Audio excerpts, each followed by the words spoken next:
Good morning student.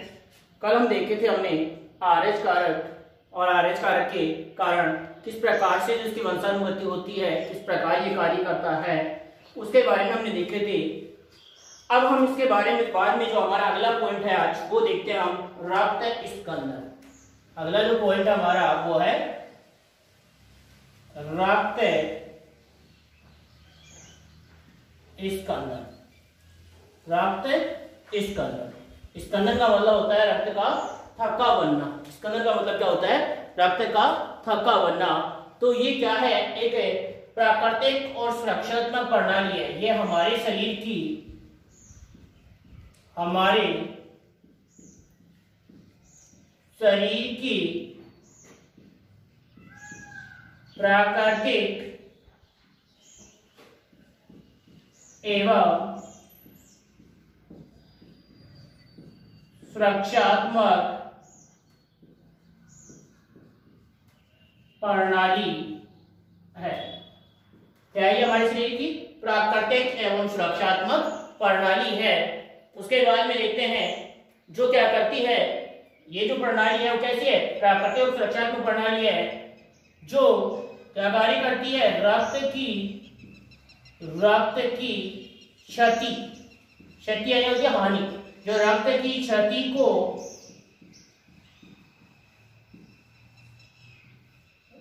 रोकती है, जो रक्त की क्षति को रोकती है। हमारे शरीर की प्राकृतिक सुरक्षात्मक प्रणाली है जो रक्त की क्षति को रोकती है।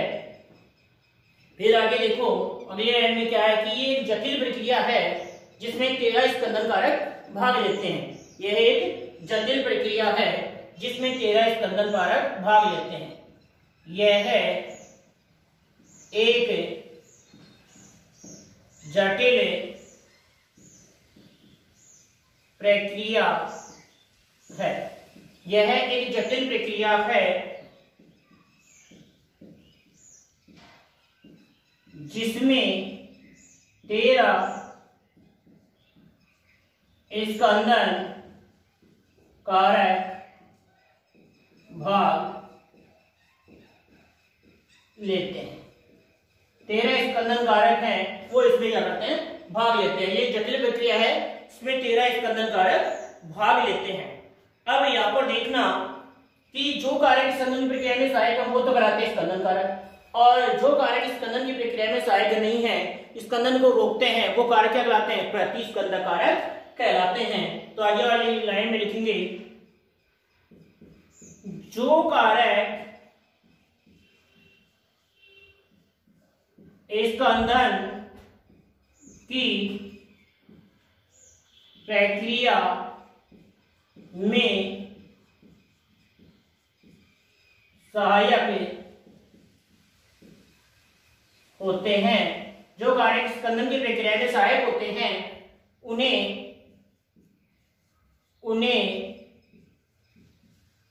स्कंदन कारक तथा जो स्कंदन की प्रक्रिया में बाधक होते हैं उन्हें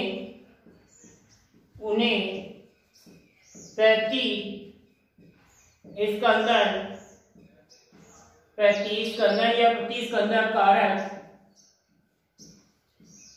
कहते हैं। ये क्या कह रहे हैं? यहाँ पर हमारे पास दो चीजें आई।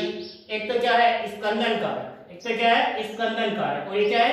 प्रतिस्कंदन कारक। एक तो है स्कंदन कारक और एक प्रतिस्कंदन कारक। स्कंदन कारक तो वे हैं जो हमारे रक्त को जमाने में सहायक है, थक्का बनाने में सहायक है, बल्कि प्रतिस्कंदन कारक वो है जो हमारे रक्त को जमने नहीं देते। तो ये जितने भी हमारे रक्त में स्कंदन कारक हैं वो सारे के सारे स्कंदन कारक रुधिर वाहिनी में निष्क्रिय अवस्था में होते हैं, और ये जो प्रतिस्कंदन कारक है ये क्या होता है? सक्रिय अवस्था में होता है। ये कैसा होता है? सक्रिय अवस्था में होता है। और इस कारक के कारण ही हमारा जो रक्त है वो रक्त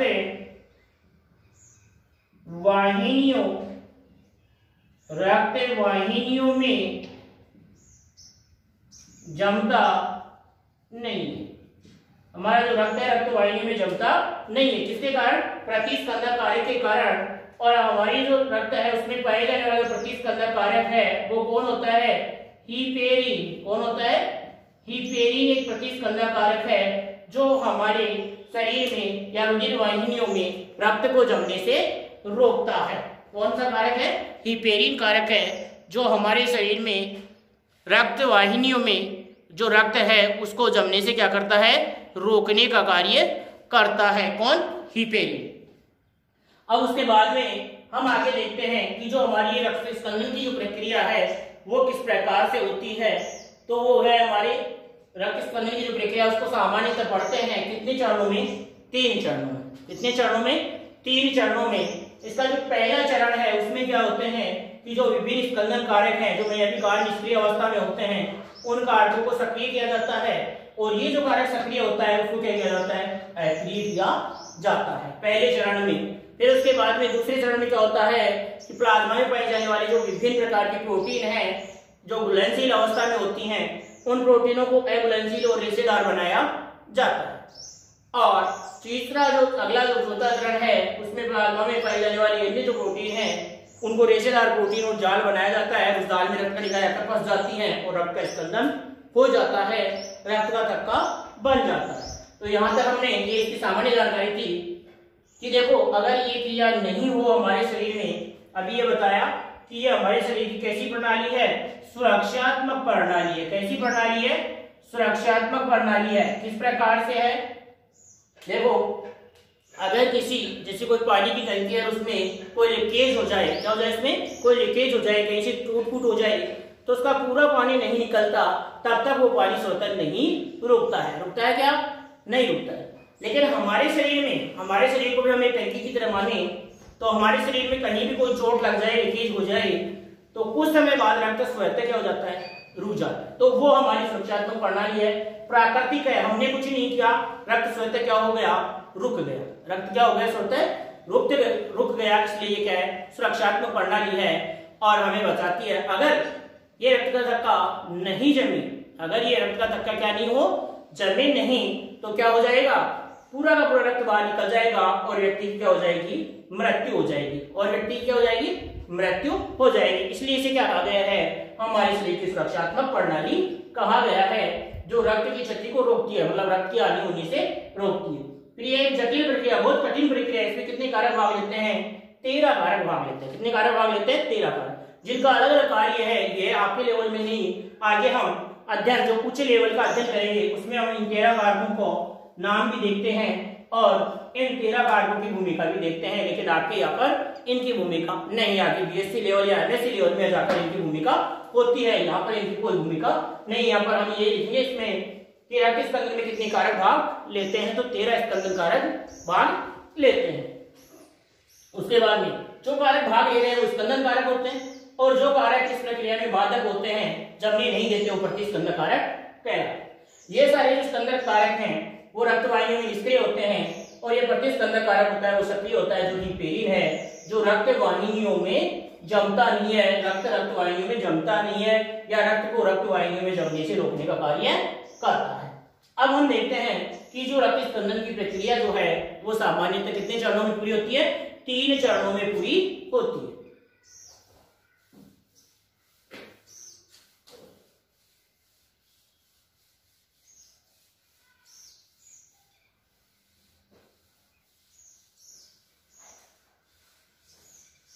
देखेंगे आगे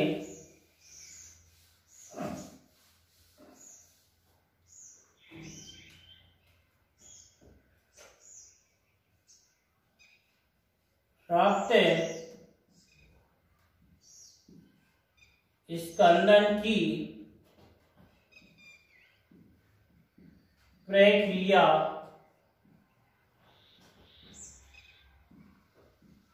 सामान्यतः 3 चरणों में पूरी होती है। सामान्यतः 3 चरणों में पूरी होती है। रक्त स्कंदन की जो प्रक्रिया सामान्य कितने चरणों में पूरी होती है? 3 चरणों में। जो पहला इसका चरण है नंबर 1, पहला चरण है वो चरण है क्या कि प्रोथ्रोम्बिन को सक्रिय करने वाले जो कारक हैं उनका निर्माण, या किसका निर्माण, सक्रिय थ्रोम्बोप्लास्टिन का निर्माण। इसका निर्माण सक्रिय थ्रोम्बोप्लास्टिन का निर्माण, या ऐसे भी दिया हुआ किताब में कि प्रोथ्रोम्बिन को सक्रिय करने वाले कारकों का निर्माण, प्रोथ्रोम्बिन को सक्रिय करने वाले कारकों का निर्माण। प्लाज्मा बाइजेनरल प्रोटीन है प्रोथ्रोम्बिन, थ्रोम्बिन व फाइब्रिनोजन। तो प्रोथ्रोम्बिन जो प्रोटीन है उसको सक्रिय करने वाले कारकों का निर्माण, या वो सक्रिय करने वाला कारक कौन है, सक्रिय थ्रोम्बोप्लास्टिन है। कौन है, सक्रिय थ्रोम्बोप्लास्टिन है। तो इसमें हम देखें क्या कि क्षतिग्रस्त ऊतकों से, कहीं भी चोट लगी तो ऊतक क्षतिग्रस्त हुए, उन ऊतकों से और जो रक्त वाहिनियां हैं उनसे रक्त बाहर आ रहा है, तो उनमें प्लेटलेट्स के फटने से, देखो यहां लिख रहे हैं, क्षतिग्रस्त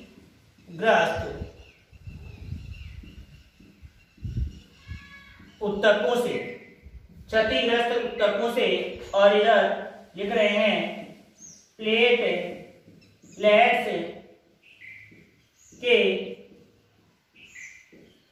फटने से, मतलब इन दोनों ही क्रियाओं से, क्षतिग्रस्त ऊतकों से और प्लेटलेट्स जैसे रक्त बाहर आता है वायु के संपर्क में आने से क्या हो जाती हैं, फट जाती हैं। तो इन दोनों से ही क्षतिग्रस्त ऊतकों से और प्लेटलेट्स के फटने से क्या होता है कि जो स्राव से पट्टिकाणु क्षतिग्रस्त हो रहे हैं उनसे थ्रोम्बोप्लास्टिन मुक्त होता है। क्या मुक्त होता है, थ्रोम्बोप्लास्टिन। कौन मुक्त होता है, थ्रोम्बोप्लास्टिन।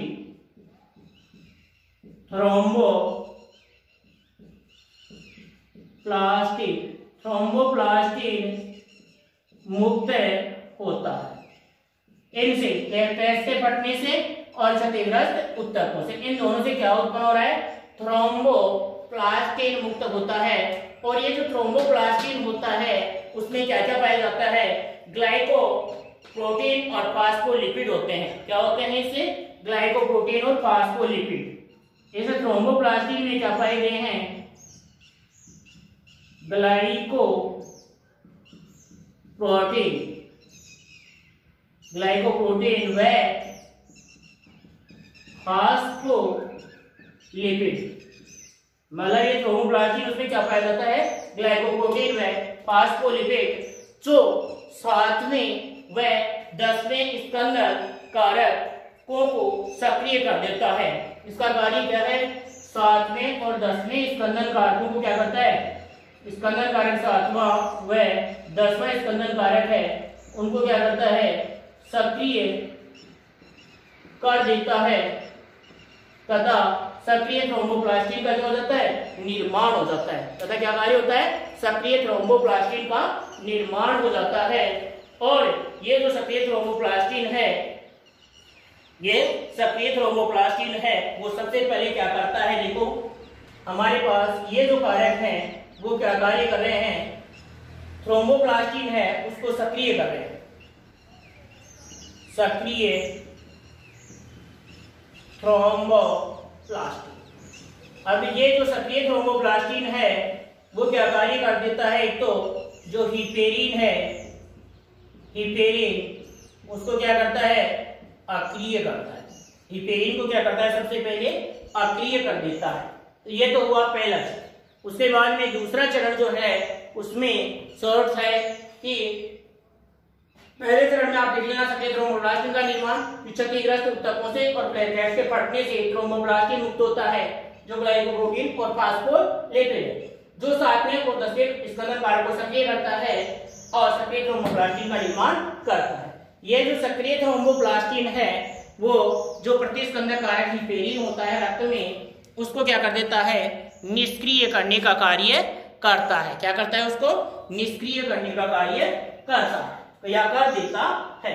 उसके बाद में हम आगे देखते हैं, उसके बाद में हम आगे जो दूसरा चरण है वो देखते हैं क्या कि जो थ्रोम्बिन है, प्रोथ्रोम्बिन है, उससे थ्रोम्बिन में परिवर्तन, जो प्रोथ्रोम्बिन होता है प्लाज्मा में पाई जाने वाली,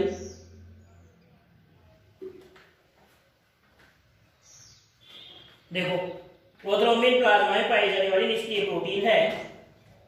पॉइंट हमारा दूसरा, ये पहला जो लिख लिया, तो अब दूसरा पॉइंट डालेंगे प्रोथ्रोम्बिन का। दूसरा पॉइंट है, ये पहला समझ गए आप,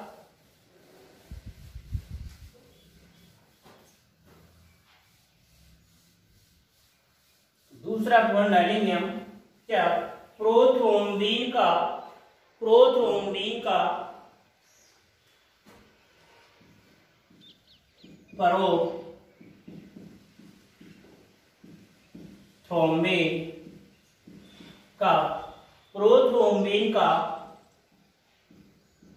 सक्रिय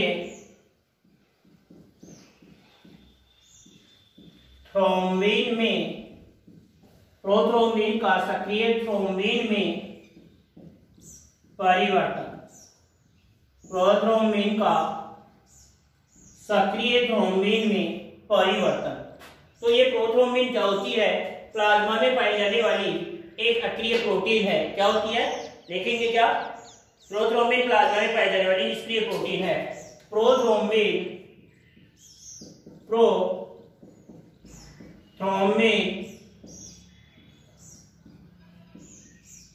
प्लाज्मा में पाई जाने वाली निष्क्रिय प्रोटीन है। जो कैल्शियम आयन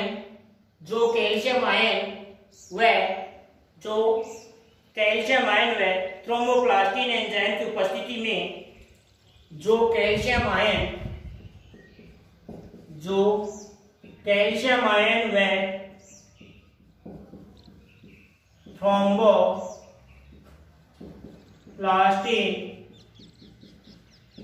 एंजाइम की उपस्थिति में सक्रिय थ्रोम्बिन में परिवर्तित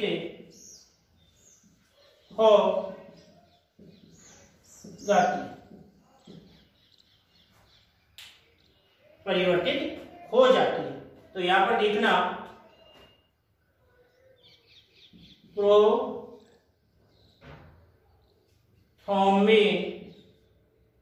प्रोथ्रोम्बिन क्या है, निष्क्रिय। प्रोथ्रोम्बिन निष्क्रिय है और ये किसमें बदल रहा है, थ्रोम्बिन में बदल रहा है। किसमें बदल रहा है, थ्रोम्बिन में बदल रहा है। और ये थ्रोम्बिन क्या है, सक्रिय थ्रोम्बिन में बदल रहा है। इसे बदलने का जो कार्य है वो कौन कर रहा है, एक तो थ्रोम्बोप्लास्टिन और एक कैल्शियम आयन। ये इसे किसमें, प्रोथ्रोम्बिन जो है उसको किसमें बदल रहे हैं, सक्रिय थ्रोम्बिन में बदलने का कार्य करते हैं। तो ये उतार लेंगे दूसरा चरण। ये हमारा रक्त स्पंदन का कौन सा चरण पूरा हुआ है, दूसरा चरण। रक्त स्पंदन का कौन सा चरण पूरा हो गया, दूसरा चरण। तो इसको उतार लेंगे, कहीं कोई दिक्कत है समझने में तो आप पूछ सकते। उसके बाद में आता है तीसरा चरण। इसके बाद में आता है इसका तीसरा चरण। तो इसको दूसरा चरण देख लिया, तो अब हम देखते हैं इसका तीसरा चरण। दूसरे चरण में क्या हो गया, हमारे पास क्या बन गया, थ्रोम्बिन बन गया। पहले चरण में बना था, और दूसरे चरण में कहां पे आ गया, दूसरे चरण में बना है थ्रोम्बिन सक्रिय है, वो आ जाएगा काम हमारे तीसरे चरण में। तो हमारा जो तीसरा चरण है वो क्या है कि जो फाइब्रिन प्रोटीन है प्लाज्मा में पाई जाने वाली दूसरी प्रोटीन और है कौन सी, फाइब्रिन प्रोटीन। तो उस फाइब्रिन प्रोटीन का किसमें, फाइब्रिनोजन प्रोटीन का किसमें बदलना, फाइब्रिन में बदलना। ये जो फाइब्रिनोजन प्रोटीन है उसका किसमें बदलना, फाइब्रिन में बदलना। फाइब्रिनोजन का फाइब्रिन में बदलना। फाइब्रिन ओजन जो है उसका किसमें बदलना? फाइब्रिन में बदलना। ये फाइब्रिन ओजन है वो भी क्या है? ये भी प्लाज्मा में पाए जाने वाले घुलनशील प्रोटीन है। फाइब्रिन ओजन भी क्या है? प्लाज्मा में पाए जाने वाले घुलनशील प्रोटीन है। तो इसमें लिखेंगे यह है प्लाज्मा में पाई जाने वाली घुलनशील प्रोटीन है। ये प्लाज्मा में पाई जाने वाली घुलनशील प्रोटीन है, मतलब प्लाज्मा में घुलनशील अवस्था में पाई जाती है। अब ये थ्रोम्बिन की सहायता से क्या करती है? इसका जलक गठन है। थ्रोम्बिन बना था हमारे पास, थ्रोम्बिन की सहायता से इसका जल अपघटन, इसका जल अपघटन किसमें हो जाता है? फाइब्रिन एकलक में हो जाता है। जल अपघटन किसमें हो जाता है? फाइब्रिन एकलक। फाइब्रिन एकलक में हो जाता है। फाइब्रिन एकलक में हो जाता है। इसका जल अपघटन किसमें हो जाता है? फाइब्रिन एकलक में हो जाता है, जो रेशेदार व एघुलनशील होता है। और ये फाइब्रिन एकलक मिलकर के क्या बना देते हैं? रेशेदार संरचना। क्या बना लेते हैं? रेशेदार संरचना, जो क्या होती है? एघुलनशील। तो ये फाइब्रिन है वो कैसी हो जाएगी? क्या लिखेंगे इसमें? जो रेशेदार व एघुलनशील होती है। जो रेशेदार व, तो रेशेदार संरचना हुआ है एघुलनशील। एघुलनशील एघुलनशील होती है। एघुलनशील होती है। अब इसके बाद में हम देखेंगे, और ये रेशेदार जो संरचना है वो क्या करती है? घाव वाले स्थान पर ये रेशे मिलकर के परस्पर क्या बना लेते हैं? जाल। तो जहां पर घाव हुआ, जहां पर चोट लगी, घाव वाले स्थान पर ये रेशे परस्पर मिलकर एक जाल का निर्माण कर लेते हैं,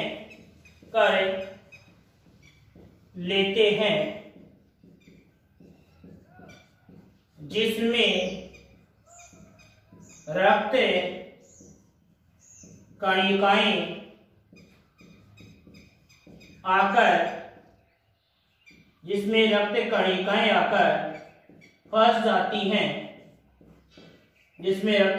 आकर फंस जाती हैं, तथा रक्त का थक्का बन जाता है। वह रक्त बहना क्या हो जाता है? रुक जाता है। रुक जाता है। वह रक्त बहना क्या हो जाता है? रुक जाता है। और व्यक्ति की जो मृत्यु होने से है वो क्या हो जाती है? बच जाती है। तो ये हमारा कौन सा चरण है? तीसरा चरण। इसको हम समीकरण के रूप में लिखेंगे। उससे पहले आप ये लिख लो, इसके जो पॉइंट है वो लिख लो। कि पहला पॉइंट है ये प्लाज्मा में पाई जाने वाली कैसी? घुलनशील प्रोटीन है। दूसरा इसका पॉइंट है कि ये थ्रोम्बिन की सहायता से इसका जल अपघटन होता है फाइब्रिन एकलकों में, और ये फाइब्रिन एकलक हैं वो मिलकर के क्या करते हैं? रिश्तेदार संरचना, घुलनशील संरचना का निर्माण करते हैं, जो घाव वाले स्थान पर ये रेशे परस्पर मिलकर एक जाल का निर्माण कर लेते हैं, और इस जाल में आकर रक्त कणिकाएं क्या हो जाती हैं? फंस जाती हैं, तथा रक्त का थक्का बन जाता है, वह रक्त बहने से रुक जाता है। ये हमारा तीसरा चरण पूरा हो गया रक्त स्कंदन का। रक्त बहना क्या हो गया? रुक गया। उसके बाद में हम देखते हैं आगे, इसे समीकरण के रूप में हम लिखते हैं। इसे भी हम समीकरण के रूप में लिखते हैं।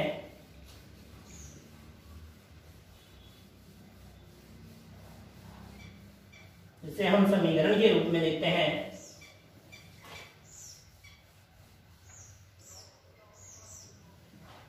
समीकरण के रूप में क्या लिखेंगे हम? फाइब्रिन ओजन लिखेंगे, और फाइब्रिन ओजन है वो देखो यहां पर लिख रहे हैं हम क्या? फाइब्रिनोजन। फाइब्रिनोजन प्रोटीन है। ये फाइब्रिनोजन प्रोटीन किसमें बदल रही है? फाइब्रिन में। किसमें बदल रही है? फाइब्रिन प्रोटीन में बदल रही है। और किसकी उपस्थिति में बदल रही है? थ्रोम्बिन की उपस्थिति में। इसकी उपस्थिति में, थ्रोम्बिन की उपस्थिति में बदल रही है। और ये कैसी है? यहाँ पर यह है घुलनशील प्रोटीन है। कैसी प्रोटीन है? घुलनशील है। और ये कैसी है? रेशेदार अघुलनशील। कैसी है ये? रेशेदार अघुलनशील। रेशेदार अघुलनशील है। रेशेदार अघुलनशील प्रोटीन है ये। रेशेदार अघुलनशील प्रोटीन। अब ये रेशेदार अघुलनशील प्रोटीन है वो क्या कार्य कर रही थी? घाव वाले स्थान पर किसका निर्माण कर रही है? जाल का निर्माण कर रही है। किसका निर्माण कर रही है? जाल का निर्माण कर रही है। और ये मानो जैसे हमारा यहाँ पर घाव था और यहाँ पर ये जो है ऐसे जाल बना लिया। अब इस जाल में आकर के जो हमारी रक्त कणिकाएं हैं वो क्या हो जाएंगी? जाल वाले स्थानों में आकर फंस जाएंगे। ये जो चित्र है इनके वो क्या हो जाएंगे? बंद हो जाएंगे। और ये इस प्रकार से क्या हो जाएगा? रक्त का क्या बन जाएगा? थक्का, या उसको बोलते हैं हम स्कंदन। तो रक्त का क्या बन गया? थक्का। क्या मिलने से? जाल में प्लस क्या मिल रही है? रक्त कणिकाएं। क्या मिल रही है? रक्त कणिकाएं। इसलिए थक्का बन गया। और थक्का बनने से क्या हो गया? जो रक्त था वो बहना रुक गया। रक्त का बहना रुक जाता है। रक्त का बहना रुक जाता है और व्यक्ति मरने से क्या हो जाता है? बच जाता है। व्यक्ति मरने से क्या हो जाता है? बच जाता है। अब कुछ व्यक्तियों में क्या नहीं होता है? रक्त का स्कंदन नहीं होता है। तो उस असामान्यता को क्या बोलते हैं? हीमोफीलिया कहते हैं। या नहीं है आपके सिलेबस में, लेकिन हीमोफीलिया रोग है तो उसको हम यहीं पर पढ़ लेते हैं कि कुछ व्यक्तियों में रक्त का स्कंदन नहीं होता है।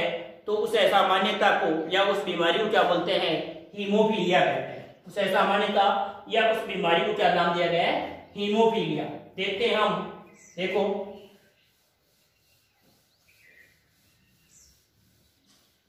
हीमोफीलिया के बारे में, इसके बारे में देखते हैं। हीमोफीलिया के बारे में देखते हैं, जो कि एक आनुवंशिक बीमारी है। और क्या है? लिंग सहलग्न है। आनुवंशिक है और कैसी है? लिंग सहलग्न है। मतलब हमारे जो लिंगी गुणसूत्र हैं उनसे जुड़ी हुई ये बीमारी है हीमोफीलिया। तो हमारा अगला पॉइंट आएगा हीमोफीलिया। हीमोफीलिया। हीमोफीलिया इसमें लिखेंगे यह एक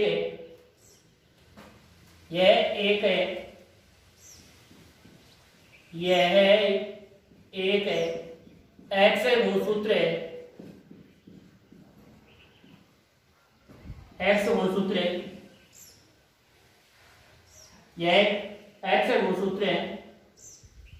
सहलग्न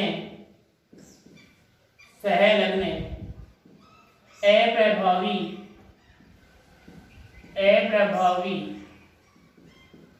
कारक।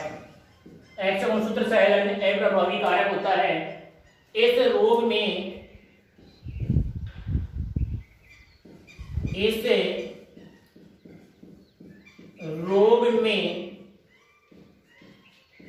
व्यक्ति के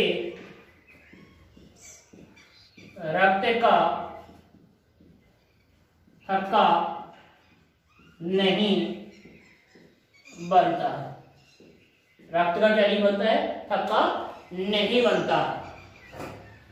इसमें क्या होती है, महिलाएं इस रोग की वाहक होती हैं और पुरुष इस रोग से क्या होते हैं, ग्रस्त होते हैं। महिलाएं इस रोग से ग्रस्त भी होती हैं, लेकिन जो ग्रस्त महिलाएं हैं वो आगे वंशानुगति नहीं कर पाती हैं, क्योंकि इसका कारण क्या है कि उनमें रक्तस्राव के समय जब उनमें रजोधर्म प्रारंभ होता है 12 से 14 वर्ष की आयु में, उस समय रक्तस्राव के समय उनमें रक्त बहने से नहीं रुकता और उनकी क्या हो जाती है, मृत्यु हो जाती है। इसलिए महिलाएं इस रोग की क्या होती है, वाहक, और पुरुष इस रोग से क्या होते हैं, ग्रस्त होते हैं।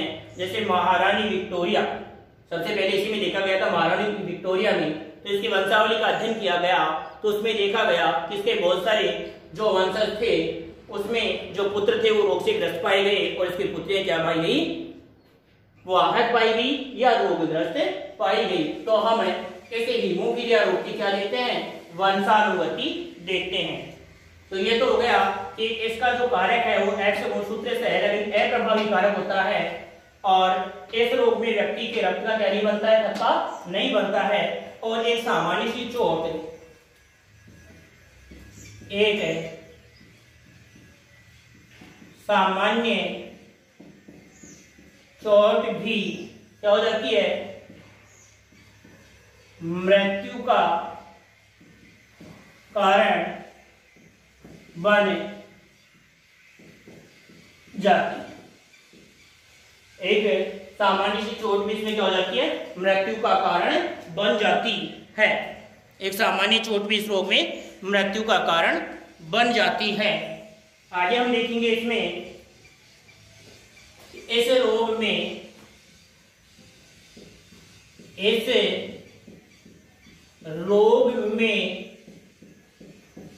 पुरुष कैसे हो सकते हैं, इस रोग में पुरुष से ग्रस्त व सामान्य हो सकते हैं तथा महिलाएं कैसी हो सकती हैं, ग्रस्त, वाहक व सामान्य हो सकती हैं। देखेंगे हम, जैसे यहां लिख रहा हूं मैं क्या, सामान्य पुरुष। तो सामान्य अगर पुरुष है तो उसके जो गुणसूत्र हैं वो क्या होंगे, एक्स और वाई सामान्य होंगे। फिर अगर ग्रस्त पुरुष है, ग्रस्त पुरुष, तो इसका रोग कारक हमें पता है कौन से गुणसूत्र पर होता है, एक्स गुणसूत्र पर। तो ये एक्स गुणसूत्र पर हमने ये लगा दिया एक्स, हीमोफीलिया रोग। तो ये ग्रस्त पुरुष हो गया।